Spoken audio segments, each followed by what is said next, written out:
I'm Hiba. I'm the Senior AI Engineer at ShareHealth, and I'm going to talk to you today about how we build and deploy AI models at ShareHealth. I'm also going to be from a very abstract point, but happy to answer any questions. A little bit about me. I studied computer science at MIT a while back, and I've been in tech for about 13 years. Half of my career has been in more traditional software engineering.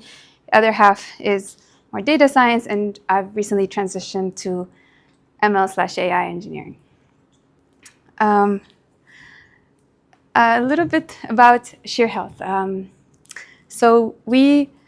Have you ever received a medical bill in the mail charging you some outrageous sum and you weren't sure whether to pay it or what it was for? Yes, all the time. This is one of the many problems we solve at ShareHealth. Our mission is to be your trusted health insurance advocate and concierge to make sure that all of your insurance is handled and you never have to deal with your healthcare insurance again, which we all know is pain in this country.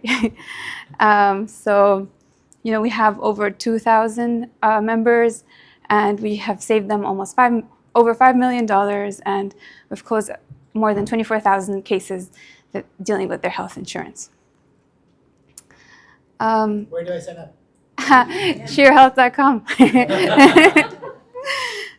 So, of course, AI is an integral part of our mission. We cannot automate at the scale and accuracy without employing AI, leveraging AI. We have a number of models that we've already deployed in production. We have multimodal models. I'm not going to go into all the details of our models, but mostly to our scan bills and also to analyze any documents you upload, whether you have any questions.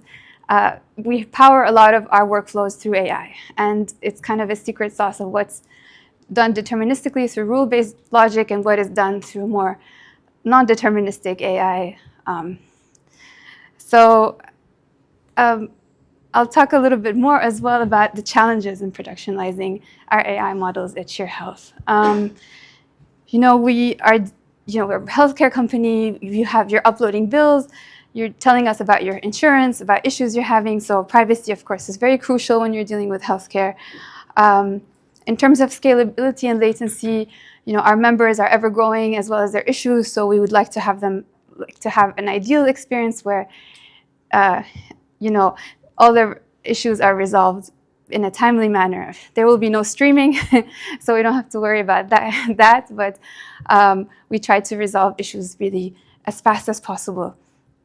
So, and in terms of data variability, bills and data from human users are always very unstructured. They come in many different shapes and forms. So, oftentimes we're training our model on things that we will encounter very different things when we deploy in production, and that is part of the data drift issue that we will always have.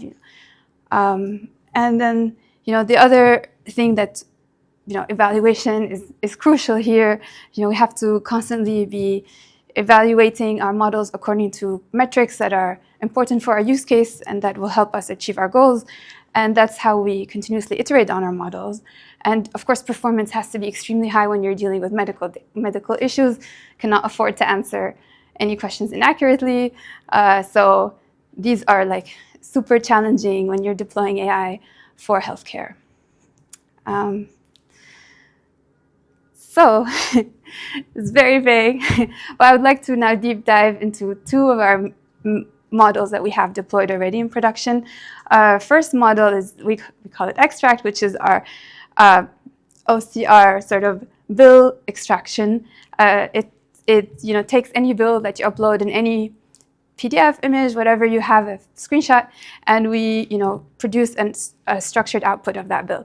Sounds very straightforward, but we have to be very precise, very complete with the data output.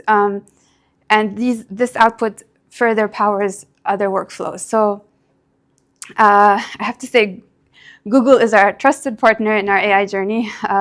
We have BAA agreements with Google, which keeps us HIPAA compliant and keeps our member data private. And this is also how we ensure scalability and latency. We have dedicated throughput, so they have been helping us through our journey. We experimented on Vertex AI different models, and we found that the Gemini 1.5 Vision Pro model is actually really powerful and performs very well on our data sets.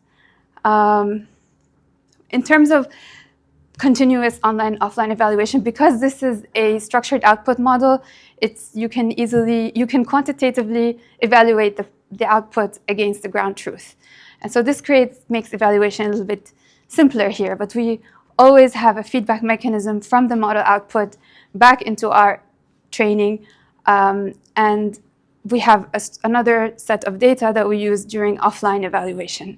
So we've created our own evaluation system, which involves manual feedback. This is always a work in progress, but it's crucial for us to continue being highly performant and to continue iterating on our models.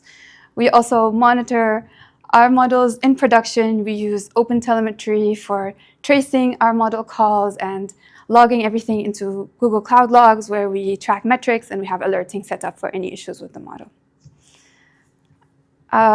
So the next model I'd like to talk about is a little bit more complex and more interesting, which is our chat model. So this is our benefits chat. You have a question about your benefits. How much will my doctor cost me? Any question you have about your insurance. This is, I think we've all seen a lot of retrieval augmented generation models. It's easy to build one really quickly, but if you're deploying it to production, you have to be very careful. And so we're dealing here with a lot of complex documents and unstructured input as well as unstructured output. So this makes it a lot more challenging to evaluate. Again, we actually have a manual feedback evaluation cycle loop. I think we've tried many different things, but this is the most reliable way to evaluate your model, and this is also continuously happening online during our model output, and it also feeds back into our offline evaluation. Offline, we're using this data to train our own LLM as a judge, and that way we can do these evaluations in a more automated and systematic and quicker fashion. And again, when you're dealing with any kind of LLMs generating text, you're always afraid of hallucinations, and this is, we cannot afford hallucinations when you're dealing with healthcare. So we are constantly monitoring and evaluating for hallucination. We're building our own hallucination metric, which is specific to our use case. We use Vertex AI for our models, and LangChain for chaining everything, and Chroma for our vector DB, which is a pretty common trace for stack, pretty common stack for RAG models. And I think I forgot to mention that we also track we have our own prompt management system, and we use that we also have an experimentation framework where we use our offline data set, and where we track what prompts produced which results for that data set. And that way we can track which prompts are the best performance. And we can also release prompts and iterate quickly for the prompt experimentation. I think that's it. I have time for questions. Thank you.